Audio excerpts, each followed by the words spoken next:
नमस्कार, खास पेशकश में आप सभी का स्वागत है। मैं हूं विपुल सिंह।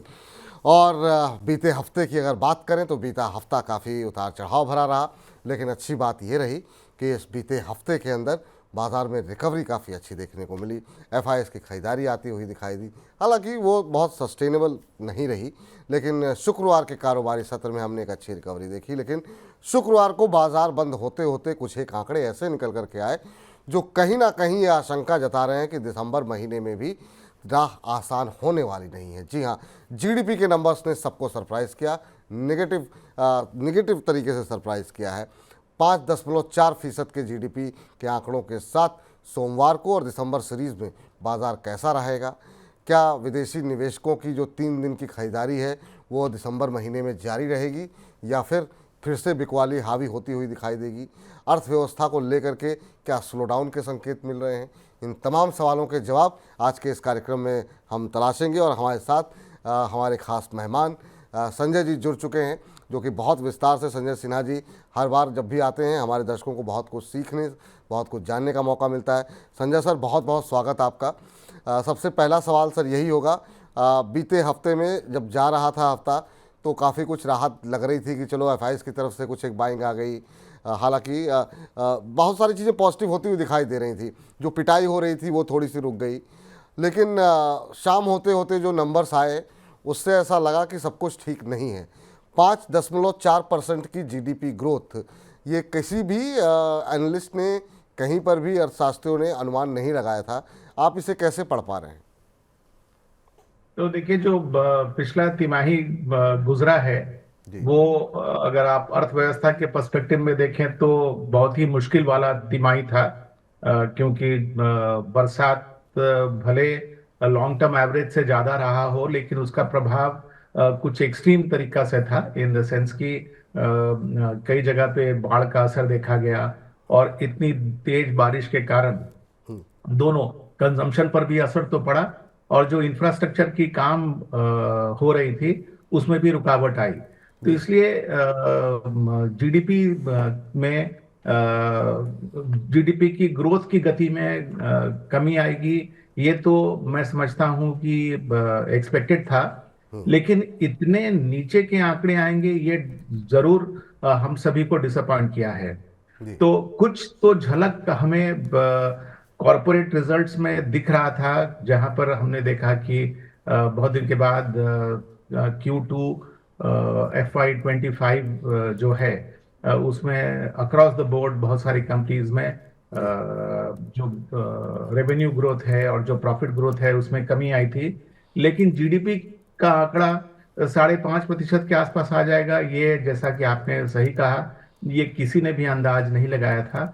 और अगर ये हमारी इकोनॉमी के स्लोडाउन को जता रहा है तो जरूर ये चिंता का विषय है, और हमें इसको अपने प्रोजेक्शंस में फैक्टर इन करने की जरूरत है। बाजार के जो हम लोगों ने एस्टिमेट लगाए हैं निफ्टी के लेवल्स के, उस पर भी इसका असर हो सकता है। जी। मेरा मेरा बिल्कुल आपने सही कहा सर। मेरा सवाल भी अगला यही था कि जो तमाम दुनिया भर की एजेंसियों ने भारत के ग्रोथ को लेकर के जो प्रोजेक्शन किया हुआ है उसे आप किस तरीके से देख रहे हैं, और क्या FY25 के लिए भी कोई ओवरऑल जो है क्या बड़ा नेगेटिव सरप्राइज देखने को मिल सकता है, या फिर आपको लगता है अभी 2 क्वार्टर बाकी हैं वहाँ पे रिकवरी देखने को मिल सकती है? आपकी एक्सपेक्टेशन क्या दिखाई दे रही है? तो देखिए, दो जो बहुत रिसर्च बेस्ड इंस्टीट्यूशंस हैं, जी। आईएमएफ और दूसरा रिजर्व बैंक ऑफ इंडिया, इन दोनों के अगर आप एस्टिमेट्स देखेंगे जीडीपी ग्रोथ के, तो वो जिस तरह के अभी नंबर्स आए हैं उससे एक विपरीत वो नंबर जो उनका अजम्पशन है वो काफी स्ट्रांग है। रिजर्व बैंक ऑफ इंडिया का जीडीपी ग्रोथ FY25 के लिए 7% के ऊपर का है, और आईएमएफ का भी एस्टिमेट जो है वो 6.25% के आसपास का है, और उन्होंने उसमें कोई कमी नहीं की है। तो अगर मैं ये मान के चलूं कि चूंकि उनको ग्राउंड लेवल के डेटा, खास करके रिजर्व बैंक ऑफ इंडिया में डेटा की एक्सेस बहुत अच्छी रहती है, और वो काफी सारे स्टेटिस्टिक्स को अपने प्रोजेक्शन में फैक्टर करते हैं।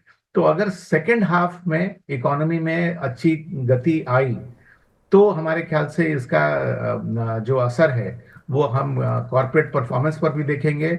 और जैसा कि मैं हमेशा बोलते आया हूं कि बाजार पर शॉर्ट टर्म पे इवेंट्स का असर पड़ता है, मीडियम टर्म पे लिक्विडिटी का असर पड़ता है, बट लॉन्ग टर्म में वैल्यूएशंस का असर पड़ता है। तो अगर सेकेंड हाफ में अगर जीडीपी में अच्छी खासी सुधार हुई तो हो सकता है कि फिर बाजार का भी रुख जो है वो बदल सकता है। आपने शॉर्ट टर्म, मीडियम टर्म और लॉन्ग टर्म का जो फॉर्मूला बताया अब तो मुझे याद हो गया। लेकिन बहुत सारे हमारे ऐसे दर्शक रहते हैं कि जो बहुत ही शॉर्ट टर्म का नज़रिया जिनका रहता है। ये जो नेक्स्ट वीक की अगर खाली बात करें, आगे और डिटेल में बातचीत करेंगे, आपको कितना बड़ा झटका लगने का अनुमान है? क्योंकि ये एक बड़ा सेटबैक है और एक ऐसे समय में जबकि एफआईज भी बहुत अग्रेसिव नहीं है भारत के ऊपर। जो अभी हमने 3 दिन खरीदारी देखी उसमें भी एमएससीआई इंडेक्स का बड़ा योगदान रहा, जिसकी वजह से ये नंबर पहले दिन 10,000 करोड़ के आसपास दिखाई दिए थे। तो एक तो एफआईज की बिकवाली, ऊपर से अर्थव्यवस्था के आंकड़े इतने ख़राब, Q2 के नतीजे हम देख चुके हैं। ऐसे में पॉजिटिव ट्रिगर तो कुछ दिखाई दे नहीं रहा है सर।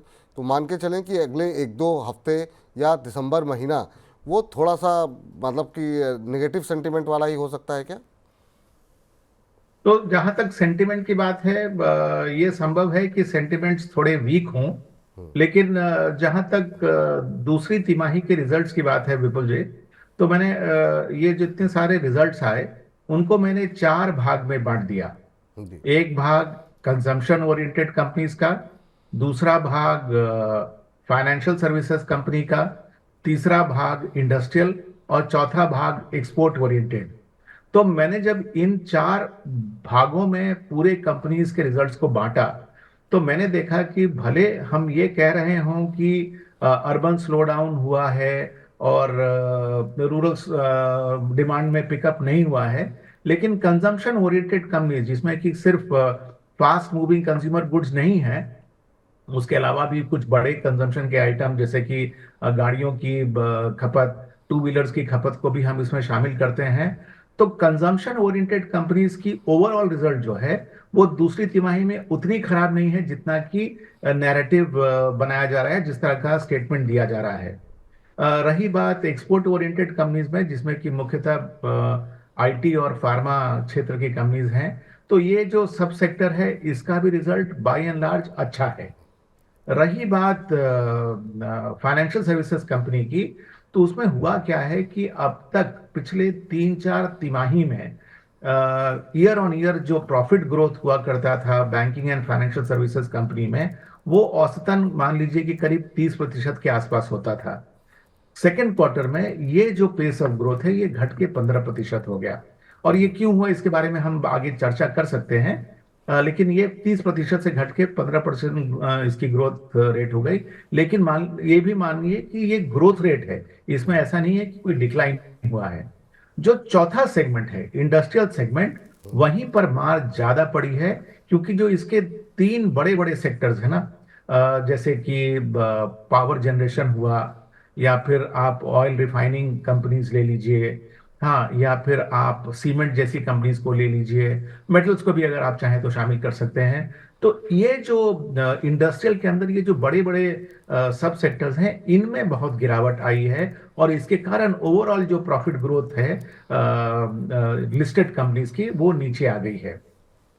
अब जी। इसके आगे की जर्नी कैसी होगी, उसके लिए आप इन चारों सब सेक्टर्स को अगर दोबारा अपने सामने रखें और देखें कि इनकी आउटलुक कैसी है, तो आपको लगेगा कि शायद उतनी निराशा हमें नहीं होनी चाहिए जितना कि हम अभी उस फेज से गुजर रहे हैं। क्योंकि हमारे चारों तरफ जो डेटा पॉइंट्स हैं वो डेफिनेटली ऐसे डेटा पॉइंट्स नहीं हैं जिनसे कि हमें उत्साहित होना चाहिए। आपने बिल्कुल कहा कि एफआईआई की अगर थोड़ी बहुत बाइंग हुई तो उससे ज्यादा सेलिंग रही है। रही बात जीडीपी के डेटा, वो भी नेगेटिव है। अगर आप ग्लोबल इवेंट्स की अगर बात करें तो जिस तरह की यूक्रेन और रशिया की वॉर में इंटेंसिटी बढ़ी है, उसको देखकर नहीं लगता कि वो बहुत अच्छे संकेत हैं। तो ओवरऑल इवेंट्स डेफिनेटली नेगेटिव हैं, लेकिन अगर आप मीडियम से लॉन्ग टर्म की तरफ देखें तो सारे फैक्टर्स नेगेटिव नहीं है, ऐसा मेरा मानना है। ठीक है सर। सारे फैक्टर नेगेटिव नहीं हैं। अब जरा कुछ एक और चीज़ों पर बातचीत भी कर लेते हैं इसके साथ साथ। अभी बड़े पॉजिटिव ट्रिगर आपको क्या दिखाई दे रहे हैं? आपने बहुत सारी चीज़ें तो बताई, लेकिन अगर वाकई में एफआईएस को इस बाज़ार में ख़रीदारी करनी है, या फिर वैल्यूएशन को लेकर के जो कंसर्न थे, अगर उसको दूर होना है तो जो तिमाही क्वार्टरली रिजल्ट्स हैं उनको बेटर होना पड़ेगा, क्योंकि अगर क्वार्टरली रिजल्ट बेटर नहीं रहेंगे तो वैल्यूएशन की स्थिति तो और ख़राब होती जाएगी।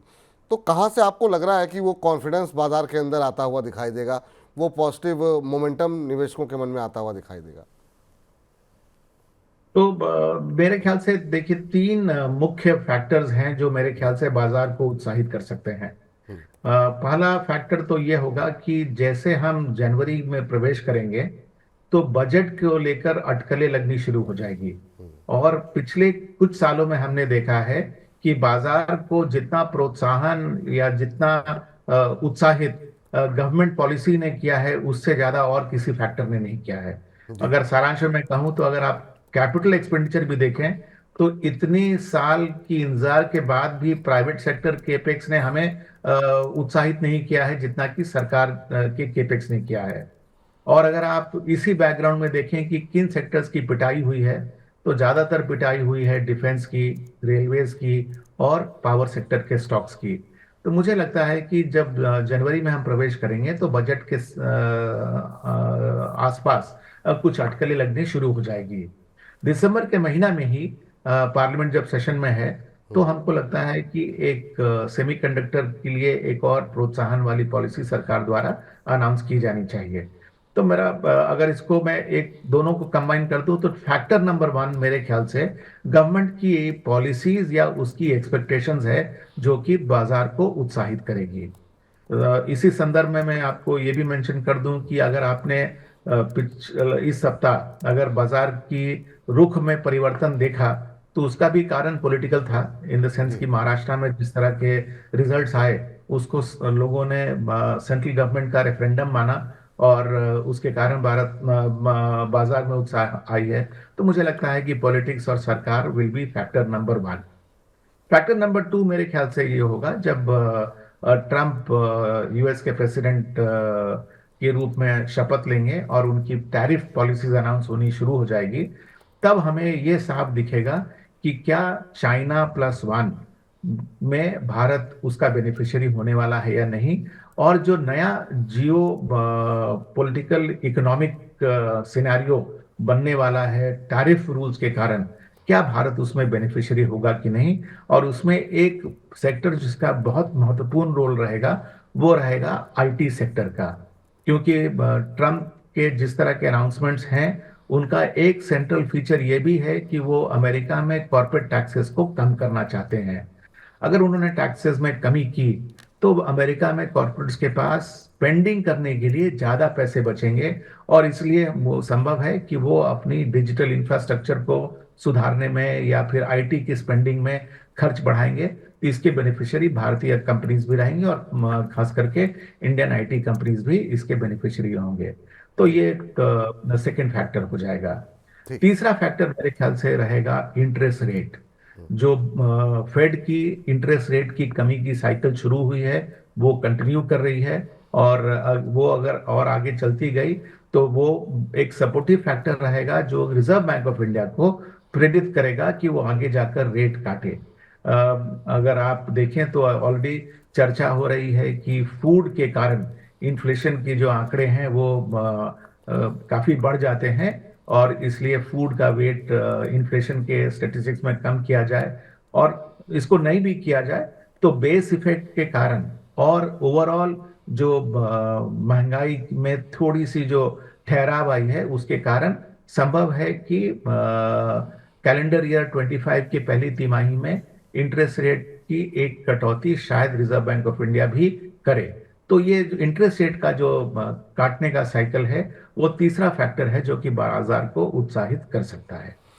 सर, ये जो ब्याज दरों में कटौती की बात की, ये क्या दिसंबर में भी इसकी संभावना है? खासतौर से ये क्या मतलब जो अभी आंकड़े आए हैं, अब तक हम सिर्फ इस बात पे बात कर रहे थे कि महंगाई है जो रेट कट के लिए जो है वो मजबूर कर रही है कि रेट कट नहीं होना चाहिए, लेकिन जब ग्रोथ कंप्रोमाइज़ होगी तो क्या आपको लगता है कि ये एक दूसरा एंगल है, क्योंकि अब तक ग्रोथ मिल रही थी और तो फिर ब्याज दरों में कटौती की कोई आवश्यकता नहीं थी, लेकिन अब इस ग्रोथ के आंकड़ों ने तो अमेरिका को भी मजबूर कर दिया। क्या आरबीआई के पास अभी मौका है या फिर फरवरी में? तो देखिए, मैं प्रत्यक्ष रूप में ये कहना नहीं चाह रहा था कि ग्रोथ की जो कमी आज के अभी जो जीडीपी के जो आंकड़े आए हैं उसके कारण जरूर पॉलिसी मेकर्स के सामने एक चिंता का विषय रहेगा। जी। लेकिन चूंकि रिजर्व बैंक ऑफ इंडिया के गवर्नर का हाल ही में स्टेटमेंट आया है कि जब कोविड था उस समय रिजर्व बैंक ऑफ इंडिया की प्रायोरिटी थी ग्रोथ को रिवाइव करना, और अब जब इकोनॉमी चल पड़ी है तो उनकी प्रायोरिटी है इन्फ्लेशन को कंट्रोल करना, ताकि ग्रोथ जो है वो ज्यादा अच्छा से डिस्ट्रीब्यूट हो पाए पूरे पॉपुलेशन में। तो मुझे लगता है कि शायद वो जल्दी ना करे, लेकिन आपने ये बिल्कुल सही भापा है कि जीडीपी की जो सेकेंड क्वार्टर की दर में जो ये गिरावट आई है ये जरूर प्रेरित करेगी रिजर्व बैंक ऑफ इंडिया को कैलेंडर ईयर 25 के पहले तिमाही में है एक रेट कट की साइकिल शुरू करने की। बिल्कुल सही सर। चलिए सर, अब थोड़ा सा बाजार पे सीधे सीधे आते हैं, क्योंकि बहुत सारे दर्शकों को शायद उसी बात का इंतज़ार रहता है, कौन से सेक्टर चलेंगे, कौन से सेक्टर पिटेंगे। तो उस पर जरा आते हैं सर। एक तो जो जीडीपी के नंबर्स देखने को मिले हैं उनको ध्यान में रखते हुए आपको लगता है कौन से सेक्टर सबसे ज़्यादा प्रभावित होंगे, कहाँ से अभी के लिए फ़िलहाल के लिए थोड़ी सी दूरी बना करके चलनी चाहिए? क्या अनुमान आप सजेस्ट करेंगे हमारे दर्शकों के लिए? तो देखिए, मेरा हमेशा ये मानना रहा है कि बाजार में हर्ड मेंटालिटी बहुत ज्यादा हावी रहता है, जी। और आप नॉर्मली देखेंगे कि बाजार उसी सेक्टर्स के प्रति झुकता है जिन सेक्टर्स में थोड़ी बहुत गतिविधि दिखती है। हालांकि बड़े पैसे बनते हैं बाय अ कॉन्ट्रेरियन इन्वेस्टर, यानी कि जो हर्ड से दूर हटकर ठंडे दिमाग से इन्वेस्ट करता है उसके ही पैसे ज्यादा बनते हैं। जी। इसी संदर्भ में मैं ये कहना चाहूंगा कि जिस तरह की स्टॉक्स की गिरावट स्टॉक हमने देखी पोस्ट बजट करेक्शन में, जहां पर कि डिफेंस के स्टॉक्स और रेलवेज के स्टॉक्स और पावर सेक्टर के स्टॉक्स में बहुत जोर की गिरावट आई। नो डाउट इसमें एक बहुत अच्छा चीज हुआ कि इनकी वैल्यूएशंस जो है जो बहुत ज्यादा आसमान को छू रही थी, उनमें एक मॉडरेशन आया है। मुझे लगता है कि अगर आप इसको टैक्टिकली प्ले करना चाहें तो बजट जैसे जैसे नजदीक आएगा तो इनमें से कुछ अच्छे जो स्टॉक्स हैं उनमें दोबारा हमको गतिविधि देखने को मिलेगी। तो एक ये समझता हूं मैं कि ये समूह है जिसमें कि आपको एक अच्छा एक्टिविटी दिखेगा। इसी तरह से अगर आप देखें तो पूरा बाजार जो है वो आईटी से निराश हो चुका था, लेकिन पिछले तिमाही में आईटी सेक्टर के स्टॉक्स ने अच्छा प्रदर्शन दिया है, और वो इसलिए नहीं दिया है कि उनमें गिरावट आई थी या उनमें ठहराव आया था, बट इसलिए क्योंकि उनकी आउटलुक जो है वो पहले से ज्यादा सुधर गई। मेरे ख्याल से जो नया एडमिनिस्ट्रेशन यूएस में आ रहा है, भले वो वीजा को लेकर कड़ाई करे, लेकिन मेरे ख्याल से वो, जैसा कि मैं पहले भी कह रहा था कि टैक्स की कमी के कारण जो यूएस के कॉरपोरेट्स हैं उनकी स्पेंडिंग पावर बढ़ जाएगी, और उसका बेनिफिशियरी जो है वो आईटी सेक्टर होगा। तो ये एक दूसरा सेक्टर है जो मैं समझता हूं कि अच्छा प्रदर्शन दे सकती है। तीसरा जो कि थोड़ा सा कॉन्ट्रेरियन सेक्टर में मानता हूं at this point of time, वो है ऑटो।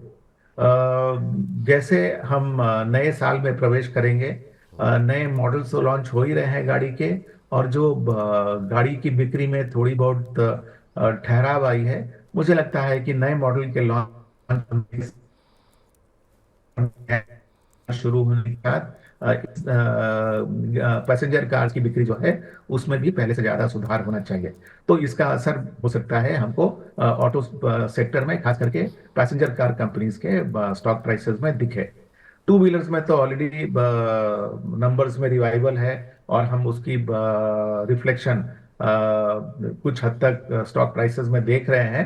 हालांकि हाल के दिनों में भले इक्के दुक्के टू व्हीलर के स्टॉक्स में करेक्शन हुई हो, लेकिन वो भी एक अच्छा सेक्टर मुझको लगता है।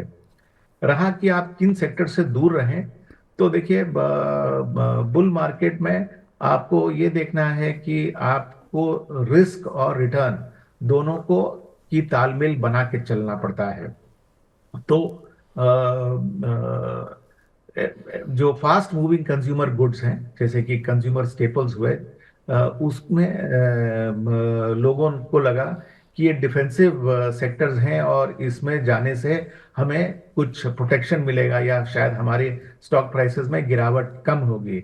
लेकिन मैं समझता हूं कि देखिए भारत जो है वो कुछ सालों तक अभी भी, हाँ, एक ग्रोथ इन्वेस्टमेंट की बाजार है, ना कि वैल्यू इन्वेस्टमेंट की। जी। इसलिए अगर आपको प्रोटेक्शन अगर चाहिए तो आप ये पुराने जो डिफेंसिव सेक्टर्स हैं जैसे कि एफएमसीजी, उसमें ना जाएं। लेकिन उसके बदले अगर आपको डिफेंसिव चुनना है तो फार्मा इस तरह के डिफेंसिव सेक्टर्स को देखें या फिर टेलीकॉम को देखें। ये नए एज के डिफेंसिव सेक्टर्स हैं जो कि आप देख सकते हैं। तो ये सारांश में विपुल जी हमारे कुछ सेक्टोरल कॉल्स हैं। बिल्कुल बिल्कुल सर। और आपने काफ़ी हद तक काफ़ी चीज़ें कवर कर दी एक ही उत्तर में। ऑटो की बात हो गई, पावर, डिफेंस, रेलवे की बात हो गई। चूँकि हमने बात की रेट कट की, उसमें एक सेक्टर जो थोड़ा सा जो छूटा है वो है रियल्टी। रियल्टी में हालांकि काफ़ी रैली आ चुकी है, बहुत सारे शेयरों में काफ़ी अच्छा मूव आ चुका है। लेकिन अगर वहाँ पर रेट कट होता है एक क्वार्टर के बाद, तो क्या, या फिर बाज़ार पहले से ही फैक्टर इन करके चलने लगता है, कितना अपसाइड आप देख रहे हैं अभी रियल्टी सेक्टरों को, क्या करें? क्योंकि अभी भी हम देख रहे हैं कि लग्जरियस अपार्टमेंट की डिमांड जो है वो लगातार बनी हुई है। जो अफोर्डेबल हाउसिंग है उसको लेकर के हम देख रहे हैं कि सरकार की तरफ से प्रयास जारी हैं। तो इन सब के बीच में रियल्टी शेयरों का भविष्य आपको कैसा दिखाई दे रहा है? मेरे ख्याल से देखिए अभी भी कुछ समय तक रियल एस्टेट के स्टॉक्स में तेजी बनी रहनी चाहिए, क्योंकि इनके लिए जो सबसे बड़ा फैक्टर इनके सपोर्ट में रहा है वो ये रहा है कि जो डिमांड आया उसने इनकी इन्वेंट्री को साफ कर दिया। इसी के लिए अब अगर आप रियल एस्टेट के स्टॉक्स को देखें तो नए जो प्रोजेक्ट्स लॉन्च हो रहे हैं उनकी सेल कितनी जल्दी हो जा रही है, ये एक बहुत बड़ा फैक्टर है रियल एस्टेट के स्टॉक्स के आउटलुक के संदर्भ में। और उसमें अगर आप देखें तो जितने अच्छे अच्छे नाम है रियल एस्टेट के, उनकी जो प्रोजेक्ट्स लॉन्च हो रही है उनमें आप देखेंगे कि कहीं ऐसा नहीं हो रहा है कि प्रोजेक्ट लॉन्च हो रहा है लेकिन उनको बेचने में मुश्किल हो रही है। तो जब तक ये डिमांड सप्लाई बैलेंस्ड है, इन द सेंस की प्रोडक्ट प्रोजेक्ट जो लॉन्च हो रहे हैं उनकी सेल जल्दी हो जा रही है, तब तक मुझे नहीं लगता है कि रियल एस्टेट सेक्टर में कुछ धीमी गति आने की संभावना है। एक समय जरूर आएगा जबकि ये प्रोजेक्ट लॉन्चेस जो हैं उनकी गति जो है वो डिमांड से कहीं ज्यादा बढ़ जाएगी और फिर सेक्टर के अंदर इन्वेंट्री एक्यूमुलेट होना शुरू हो जाएगा। तो ये एक एडवांस सिग्नल रहेगा जिसको मैं मानूंगा कि अब हमें रियल एस्टेट सेक्टर से अपने हाथ खींच लेना चाहिए। ठीक है सर। दूसरा सर, एक और सेक्टर वो है बैंक, खास तौर से पीएसयू बैंक। क्या भविष्य आपको इनका दिखाई दे रहा है? क्योंकि बीच में इस हफ्ते थोड़ी बहुत रिकवरी की एक कोशिश की गई, लेकिन अभी तक वैल्यूएशन को लेकर भी बात नहीं, उतने खतरा नहीं है, लेकिन उसके बावजूद पीएसयू बैंकों में पिछली बार भी आपसे बात हुई थी, वो नहीं चल रहे हैं। और उनके चलने के लिए बड़ा ट्रिगर अब क्या हो सकता है? और अभी जो लोग फंसे हुए हैं हायर लेवल पे, उनके लिए आपका सुझाव क्या रहेगा? क्या अभी धैर्य बनाए रखें या फिर एक बार के लिए पीएसयू से निकल कर प्राइवेट बैंकों का रुख करना चाहिए उनको? तो अगर आप पिछले तिमाही के रिजल्ट को ही देख लीजिए विपुल जी, तो compare to private sector banks, जी। पब्लिक सेक्टर बैंक्स के रिजल्ट जो हैं वो ज्यादा अच्छे रहे। बिल्कुल। उन्होंने ओवरऑल बहुत अच्छा प्रदर्शन दिया है। हम्म। अभी अगर आप देखें तो overall banking and financial sector के प्रति इन्वेस्टर थोड़े कॉशियस हो गए हैं, क्योंकि उनको अब ये लग रहा है कि जब रेट साइकिल ऊपर की तरफ जा रहा था तो बैंक्स ने अपने लेंडिंग रेट तो तुरंत बढ़ा दिए, बोरोइंग रेट्स नहीं बढ़ाए थे, और इसके कारण उनके नेट इंटरेस्ट मार्जिन जो है वो एक्सपैंड कर गए।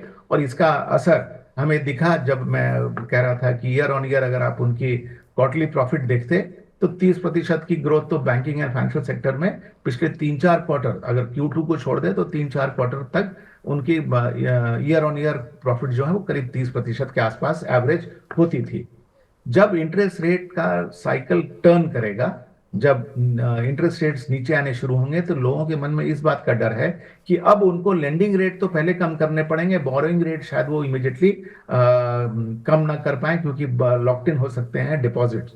तो इसका नेट इंटरेस्ट मार्जिन पर नेगेटिव असर पड़ सकता है। इसका मैं समझता हूं कि अगर आप पीएसयू बैंक्स पर असर देखें, तो पीएसयू बैंक्स की जो ट्रेजरी की बुक होती है, जहां पर उनको स्टैट्यूटरी लिक्विडिटी रेशियो के लिए गवर्नमेंट सिक्योरिटीज रखनी पड़ती है, पीएसयू बैंक्स के केस में वो जितनी रखनी चाहिए उससे उनके पास ज्यादा होती है। और जब इंटरेस्ट रेट्स नीचे जाते हैं तो इसमें कैपिटल गेन्स रिकॉर्ड किया जाता है।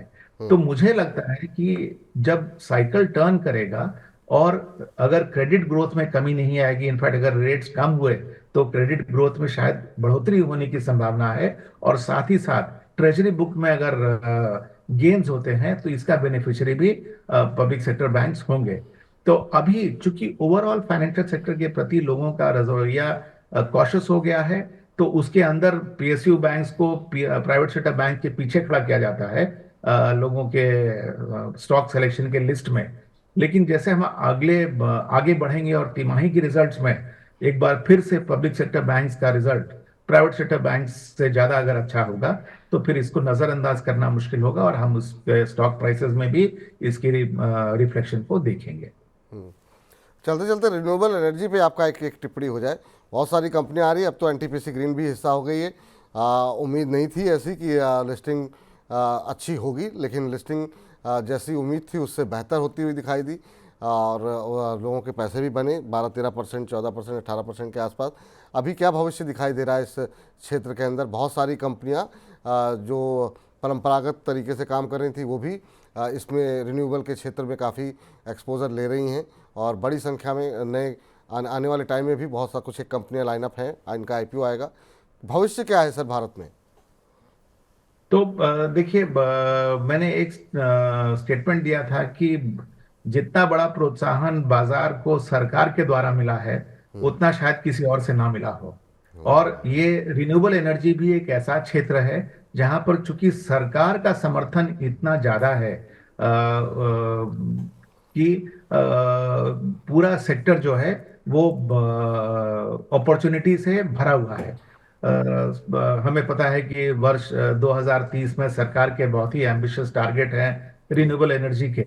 और एनटीपीसी का नाम आपने लिया, अगर आप निजी क्षेत्र में देखें तो प्राइवेट सेक्टर का जो पावर जनरेटिंग कंपनीज हैं, उनका भी अब इंक्रीमेंटल जो कैपेसिटी बन रहा है वो भी रिन्यूएबल क्षेत्र में बन रहा है। और इसमें भारत में सोलर का जो स्कोप है वो बहुत बड़ा है। और मैं समझता हूं कि अगले 3-4 सालों के लिए पावर सेक्टर एक ऐसा सेक्टर है जो भारत के लिए बहुत बड़ा अपॉर्चुनिटी है, क्योंकि ना सिर्फ हम बहुत बड़ा काम कर रहे हैं जनरेटिंग कैपेसिटी को बढ़ाने में, उसके साथ जो बाकी दोनों रिलेटेड सेक्टर्स हैं, ट्रांसमिशन एंड डिस्ट्रीब्यूशन, हम उसमें भी बहुत बड़ा काम कर रहे हैं। तो इसी के लिए मुझे लगता है कि ये सेक्टर जो है ये एक अपॉर्चुनिटी से भरा हुआ सेक्टर है। ओकेजनली इसमें ओवर वैल्यूएशन के फेजेस आएंगे, स्टॉक्स में करेक्शंस होंगी, लेकिन हमें इस सेक्टर में स्टॉक्स को उठाना चाहिए। और जैसा कि आपने स्पेसिफिकली पूछा, मुझे लगता है कि जनरेशन में रिन्यूएबल एनर्जी का योगदान जो है और वहां पर अपॉर्चुनिटी हमें ज्यादा दिखेगी। ठीक, चलते चलते सर, कोई घबराने की आवश्यकता तो नहीं है? बड़ी मुश्किल से लोगों को राहत मिली थी कि शायद अब बाज़ार में रिकवरी रहेगी, अब जीडीपी के नंबर आ गए हैं। तो जो लोग आपको सुन रहे हैं, देख रहे हैं, उनसे क्या कुछ चलते चलते कहना चाहेंगे आप, कम से कम दिसंबर सीरीज़ के लिए बाज़ार को लेकर के? हालांकि इतनी छोटी अवधि के लिए आप बात नहीं करते, लेकिन फिर भी आपकी टिप्पणी। तो देखिए, नो डाउट इस नंबर से थोड़ी सी उदासीनता आएगी, और संभव है कि बाजार में थोड़ा बहुत रिट्रेसमेंट भी हो। लेकिन हमें इसको अवसर के रूप में देखना चाहिए, ना कि उसको किसी नेगेटिव फैक्टर के रूप में। क्योंकि जब बाजार इतनी तेजी से चल रहा था, स्टॉक्स में जब इतनी गर्मी आई हुई थी, तो तो उस समय तो हमें अच्छे स्टॉक खरीदने का मौका नहीं मिल रहा था। इस तरह के जो करेक्शन हैं वो हमें एक मौका दे रहे हैं बजट के पहले कि हम अपने चुनिंदा शेयर्स अच्छे भाव पे खरीद सके। तो हमें इसको अपॉर्चुनिटी के रूप में देखना चाहिए। रही बात कि क्या बाजार में बहुत बड़ी गिरावट आ सकती है, तो जैसा कि म्यूचुअल फंड के आंकड़े से दिख रहा है कि जी। जब भी मार्केट नीचे गिर रहा है उस समय म्यूचुअल फंड के प्रति रिटेल इन्वेस्टर का जो फ्लोज है वो बहुत ज्यादा आता है। मतलब पिछला जो महीना गुजरा उसमें तो करीब 41-42 हजार करोड़ का नेट फ्लोज है इक्विटी में। तो जब तक डोमेस्टिक इन्वेस्टर्स की कॉन्फिडेंस बाजार में एग्रीगेट लेवल पे रहेगी, जी। इंडिविजुअल इन्वेस्टर्स को हमारे ख्याल से बहुत ज्यादा डरने की जरूरत नहीं है। ठीक सर, बहुत बहुत शुक्रिया सर, बहुत बहुत धन्यवाद आज की इस महत्वपूर्ण दिन हमारे साथ चर्चा करने के लिए। और उम्मीद करते हैं कि जैसे जैसे आगे समय बढ़े, लोगों का धैर्य बनाए रखें, लोगों के अच्छे पैसे बने। और आप समय समय पर ऐसे ही गाइड करने के लिए हम लोगों को, हमारे तमाम दर्शकों को आते रहें। बहुत बहुत शुक्रिया सर आपका। धन्यवाद। धन्यवाद। तो फिलहाल आज के इस कार्यक्रम को यहीं पर हम समेटते हैं, लेकिन अभी भी अगर किसी शेयर को लेकर के आपके मन में दुविधा आशंका है, या फिर सोमवार को अगर बाजार गिरता है तो क्या रणनीति आपकी होनी चाहिए, इसको लेकर के अगर आप चिंतित हो रहे हैं तो मत होइए। दोपहर 1 बजे सोमवार को हमारे साथ जुड़िए, वहाँ मिल बैठ करके रणनीति तय करते हैं कि जीडीपी आंकड़ों का बाजार पर असर किस तरीके का रहेगा, और उसमें से आपको कहाँ पे क्या खरीदना है, क्या बेचना है, कहाँ पर एवरेजिंग करनी है, ये तमाम विस्तारपूर्वक बातचीत होगी। लेकिन फिलहाल के लिए इजाज़त दीजिए, नमस्कार।